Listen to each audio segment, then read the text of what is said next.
SPAC, filiale de Colas, est spécialisée dans la construction d'infrastructures de transport d'eau et d'énergie. En plein cœur de Paris, l'entreprise a réalisé les travaux de modernisation de la liaison souterraine à 63 kV Harcourt-Montesuie afin d'améliorer la qualité de l'alimentation électrique dédiée à la RATP. C'est un chantier RTE en phase de remplacement d'une ligne existante qui se fait vieille, donc on remplace par une nouvelle liaison.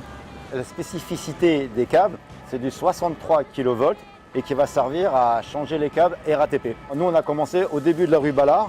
Il y a plusieurs postes de travail, c'est-à-dire qu'il y a un chef de chantier qui est sur la rue Ballard et un autre qui est à la Tour Eiffel. La superficie du chantier est de 2,8 km. Les étapes du chantier, c'est en premier lieu le terrassement de la fouille avec le blindage. En deuxième point, la pose des fourreaux. En troisième point, le bétonnage des fourreaux. Et en quatrième point, le bétonnage et les finitions par la suite. Alors en tout, on est 11, y compris le chef de chantier, le chauffeur de camion et le pelleur.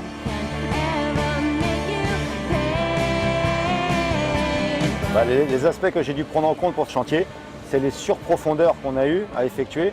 C'est-à-dire qu'à la base, on devait être à 1,25 m de profondeur et qu'on se retrouve à 4 m, 4,50 m à cause des assainissements qui ne figuraient pas sur les plans. Plus on descend, plus la nature du terrain change et plus c'est dangereux pour les gars. Donc on doit creuser de chaque côté pour pouvoir effectuer un mini souterrain justement pour passer en dessous. Les contraintes précises qu'on a eues, c'est justement en fond de fouille. C'est un terrain qui est très sablonneux, donc les consignes de sécurité étaient plus importantes et ça a changé carrément notre phase de travail. Les modes opératoires, j'ai dû les réadapter par rapport au terrain et expliquer aux gars vraiment comment il fallait se mettre en sécurité par rapport à la nature du terrain. À travers ce chantier, c'est toute l'expertise de SPAC qui a pu s'exprimer, ainsi que sa capacité et celle de ses hommes à réagir face à l'imprévu.